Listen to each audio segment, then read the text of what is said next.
Welcome back to the Art of Suffering podcast with Dalton Darnell. And today we got an update on the drinking journey, or the no drinking journey, as it would be. Not going to lie, it's been a grind, dude. Having a hard time adjusting.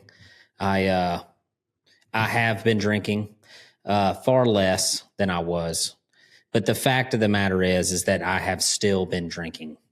And once again, just like the first time I shared this on the podcast, the second time's even worse because you come in and you admit this, that, hey, I'm going to quit drinking. And I was feeling real gung-ho about it in the beginning, of course. And here we are.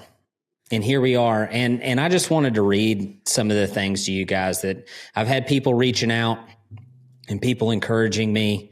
And, you wake up every morning feeling really gung-ho about it, and then the day just beats the crap out of you, and you get home and you're just like, man, I have got to numb my mind. And you don't have to, but it sure feels like you have to. With the stresses of life, with fatherhood, being a husband, all the things that you guys are experiencing as well.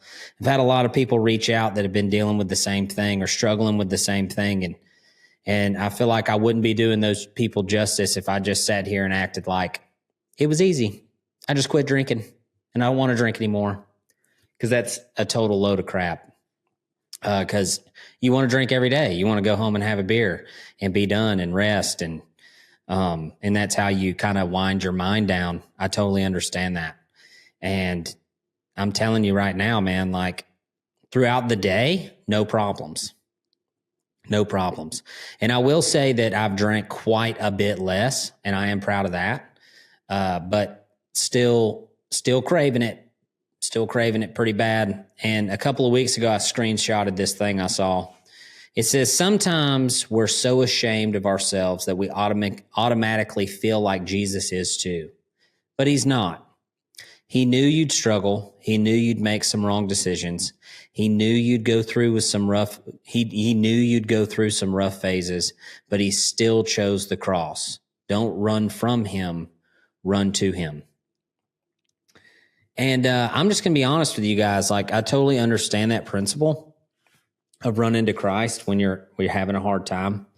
But I don't think what we don't ever talk about is, like, in this moment right now where I'm saying this, it would be very easy for me to say that to you, to say, I'm just going to run to Jesus.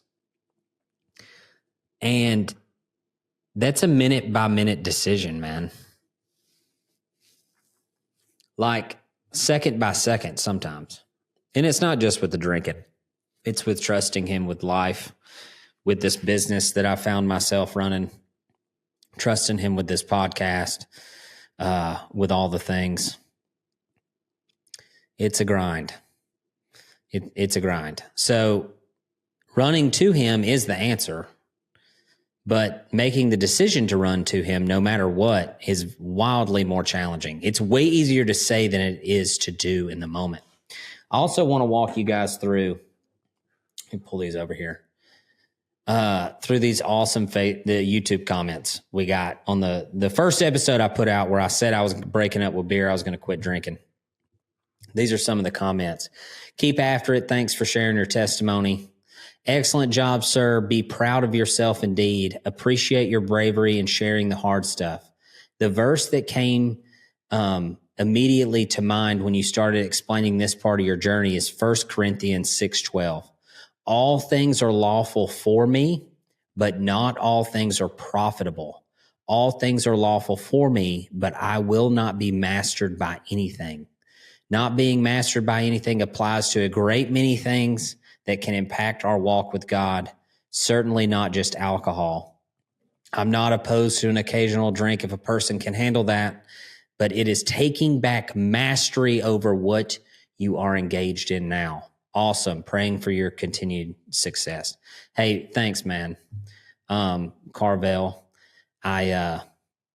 unbelievable. I didn't even know that verse existed. It's really pretty powerful reading that on here, because it's not just alcohol. It's a lot of stuff that the enemy tries to use to whoop us, and quitting any vice, any coping mechanism is freaking wildly difficult. Wildly difficult. Another commenter says, thanks, man. Love the verses. Keep it up. Keep it up, brother. We all have our things which keep us from being optimized to our true purpose. Only we know deep down what they are. Huge respect for taking this step and being vulnerable for others to resonate with it. Great stuff. Stay after it. I've gone through this and have made it, but have other demons that are hard to shake. Thanks for sharing, and it is motivating for us to do better. We will all fall. It's the getting up that is the choice that is hard to make at times. Facts, dude. And that's why we're making this episode. It's brutal. It's I've had some really cool conversations over the last couple of weeks with people on the podcast, not just cowboys. I got some really cool people coming on the podcast who have suffered a great deal in their life. But this is something that I've struggled with for a long time.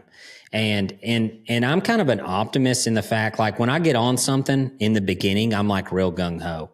And then as I keep pushing forward, I'll get lackadaisical, right? This goes with anything. This has happened with the gym.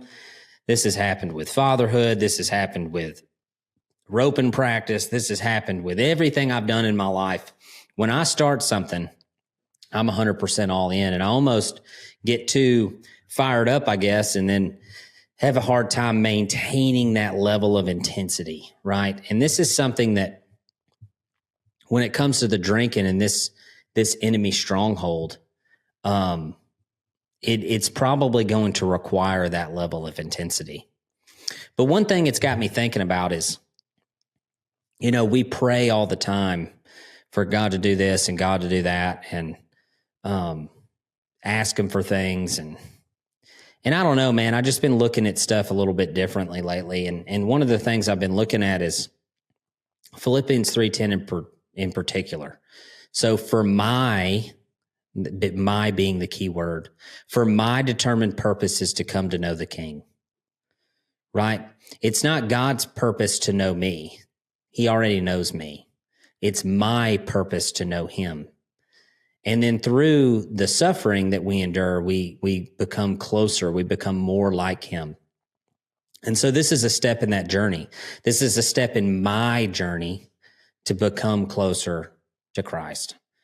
And learning how to make that minute by minute decision in a more intentional way is the word I'm looking for, is important. I think that's important. I think that's one of the main reasons why I think I need to try to do this, right? It's not that the drinking is necessarily the root of all evil. It is for some people.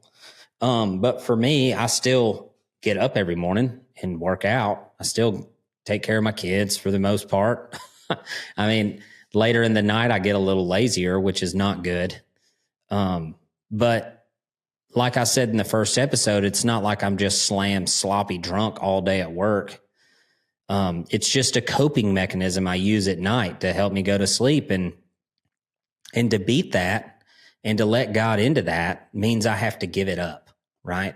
And it's part of my journey to know him, to know his power through my weakness, to understand more deeply his ability to destroy the enemy.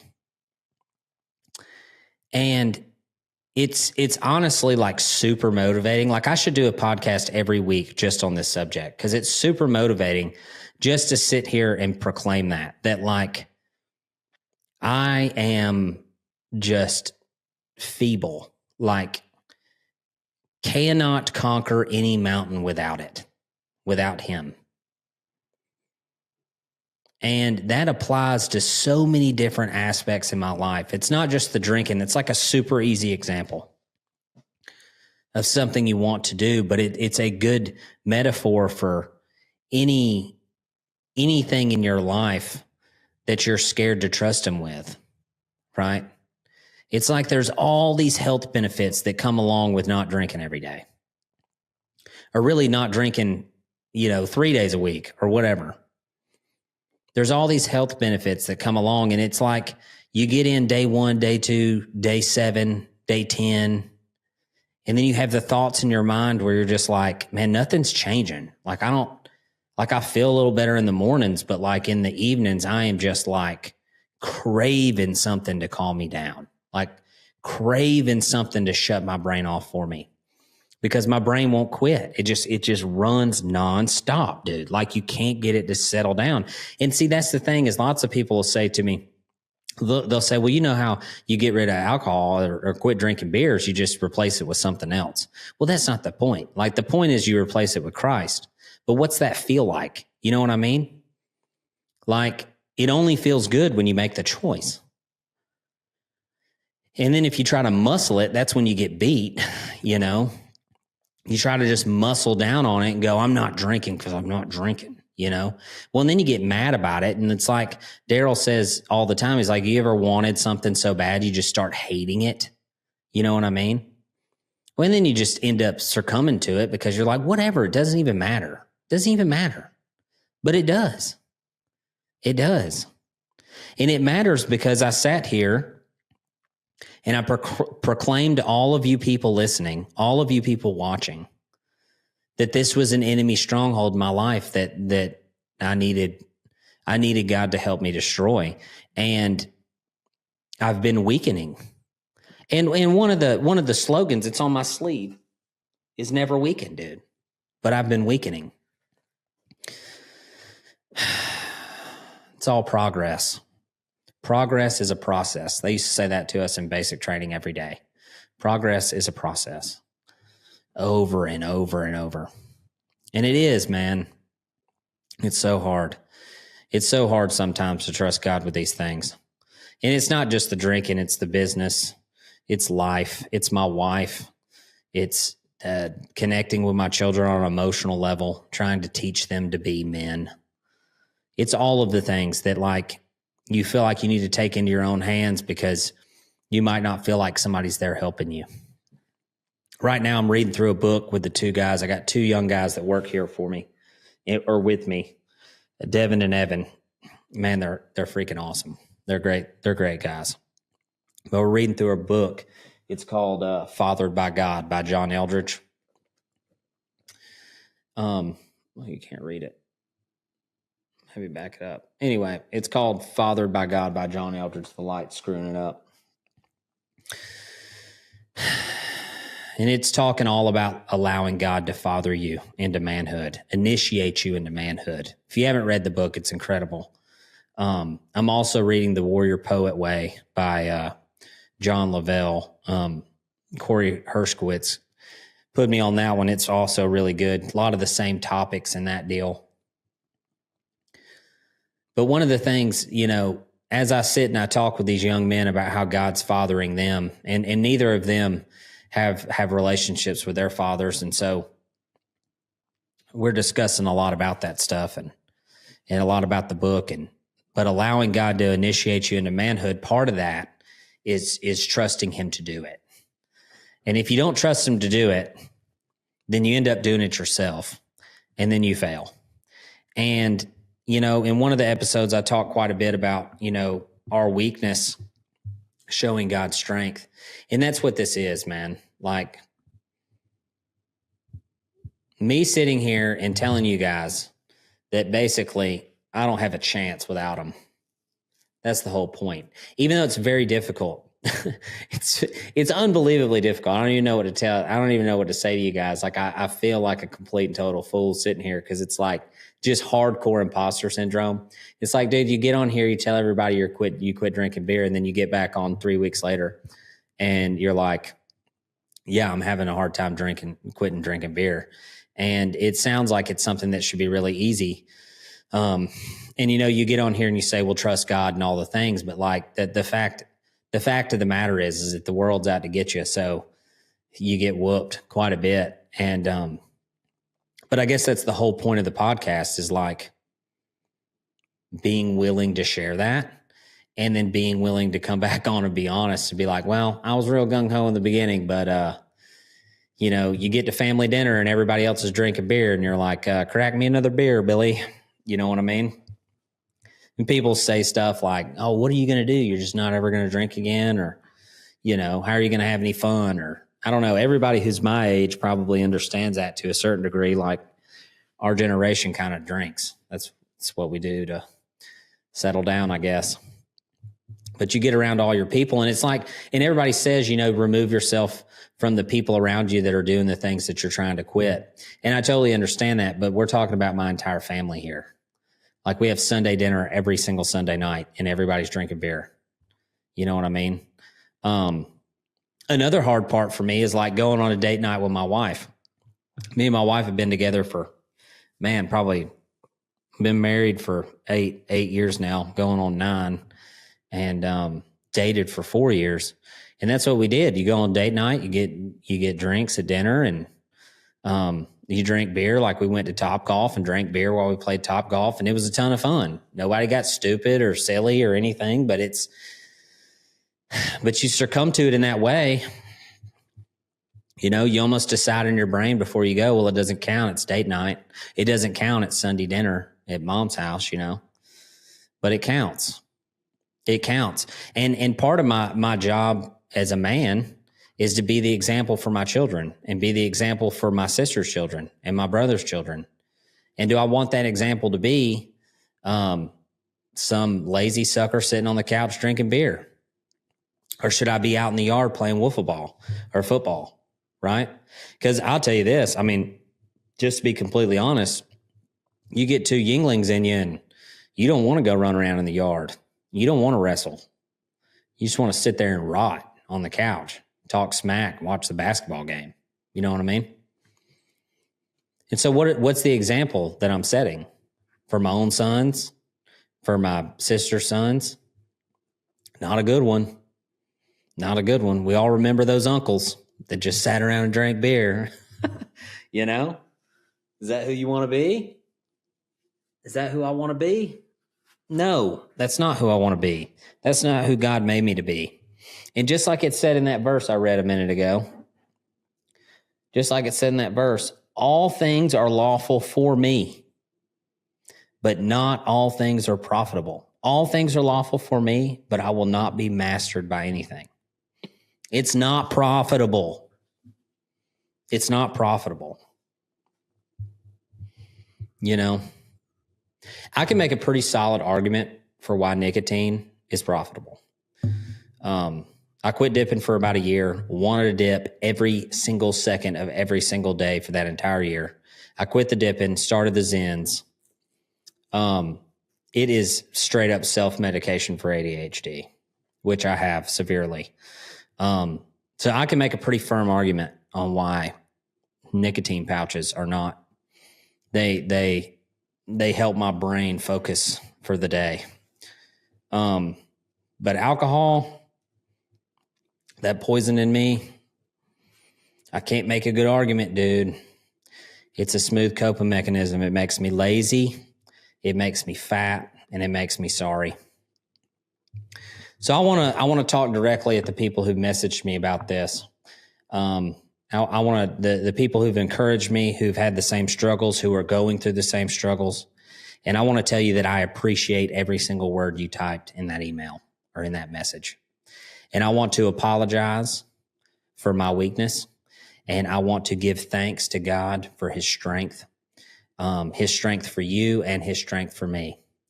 I'm not going to sit here and say I'm going to be perfect, but dadgummit, I'm going to try harder because I'm weakening. And that's okay.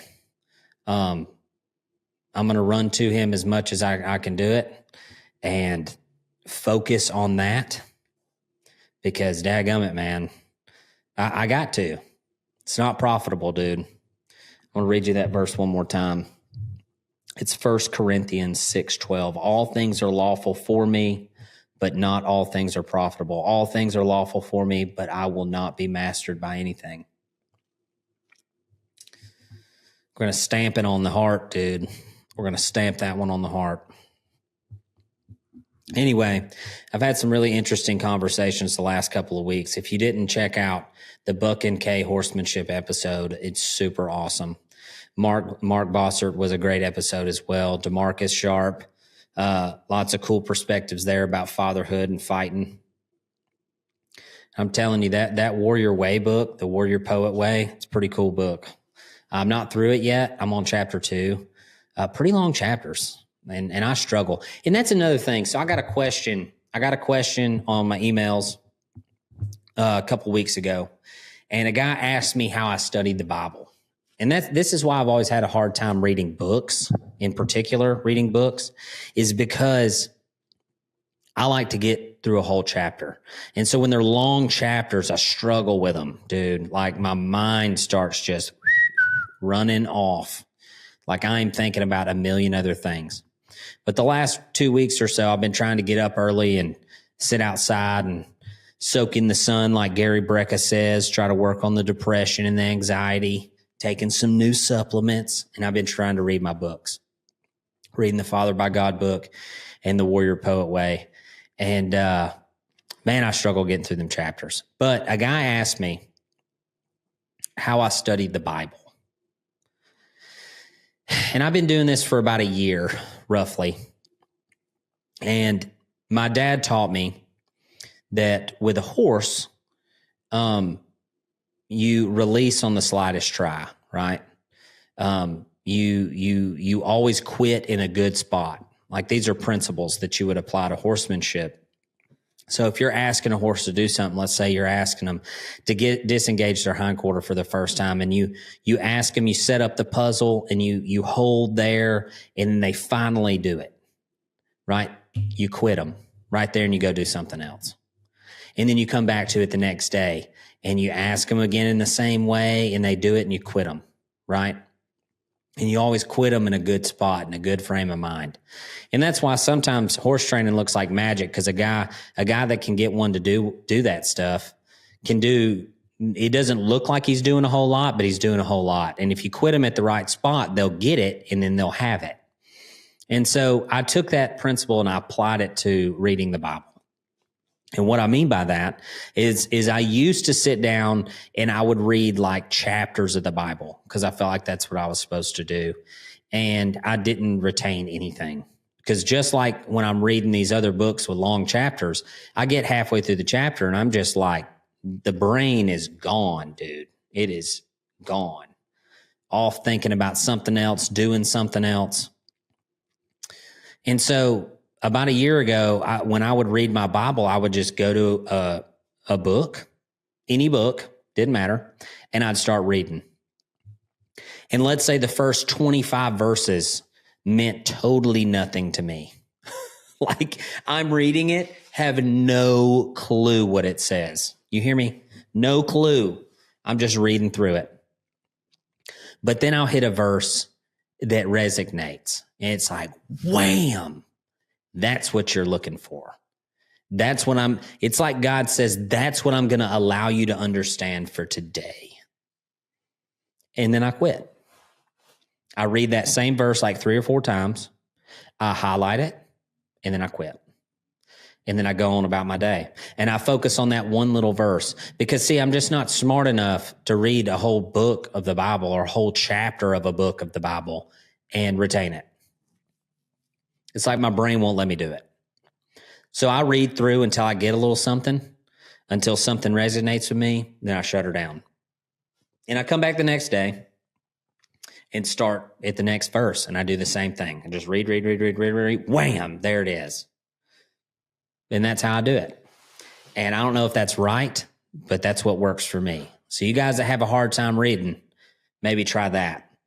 Because I didn't even realize that that's what I was doing, honestly, until the guy sent me the email and asked me. And I was like, well, it's working for me. Maybe it would work for other guys. Because I don't know. It works really good for me. So anyways, guys, that's what I got for today. I am excited to announce that I just launched the artofsufferingpodcast.com. And you have to type in artofsufferingpodcast.com all the other domains were taken. So AOS.com was taken. Suffering podcast was taken. There was all kinds of stuff taken. So artofsuffering.com. Pretty much what I got on there is I got some hoodies, some t-shirts if you want to support the podcast. Got a couple of cool different designs, a couple of never weaken designs, a couple of wisdom is the wise application of failure designs. Hopefully before the end of the year, we'll have some hats coming out. We'll get the logos put on some hats. I also have on there, which is something that's kind of been coming up lately, that I never expected to happen in my life, but we have people booking some clinics, roping clinics, but I've also had some people call and offer or want me to come speak at things, which is absolutely bananas to me. But I'm more than willing to do that. So speaking engagements, coaching, clinics, all of that stuff. I have a little app on the website where you can book some time if that's what you want to do. As far as pricing goes on that sort of thing, that's kind of tailored to the event. So depending on what you want to do, whether it's a clinic or speaking or coaching or whatever, we can figure out a price on that. I don't really know how people price that stuff.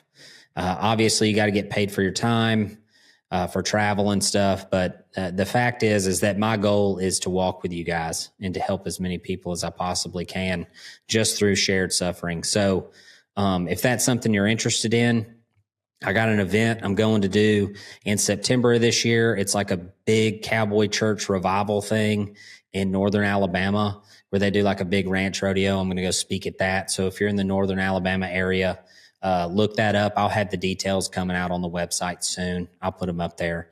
And I'm also speaking at an agricultural thing at Texas A&M University, August 3rd. I don't know if that's open to the public or not, but that's going to be more cowboy stuff. So we're going to teach some ranch roping stuff. We're going to go through some different situations through the video. We're going to do a demo in the arena. It should be really cool. I could not believe it when that lady called and asked us to come do it. They asked us last year and we couldn't make it. And so this year we're going to get down there and talk with those folks. It should be a lot of fun. We also got some clinics in the works. I got a clinic next year, March 5th and 6th in Malta, Montana. So those dates will be up on the EDU site when they're finalized. And then I'm talking with Cam. He was on a podcast episode about doing a clinic in Ohio. Not sure on the dates on that. So if you want to book anything like that, just jump on artofsuffering.com, artofsufferingpodcast.com and book some dates. Even if you live a long ways from me, we can set up Zoom coaching, or we can sit and visit and talk about whatever you want to talk about. So, get on there and book it. I'd love to help with whatever, whether it's roping or life, fatherhood, marriage. I am not an expert. I am just a guy walking the path with you, as always. So, guys, thank y'all so much for watching. I am humbled by the amount of views that this thing is getting, and I am so encouraged by y'all reaching out, and hopefully y'all will continue to do so because it deeply motivates me. So as always, guys, I'll see you in the next video. Never weaken.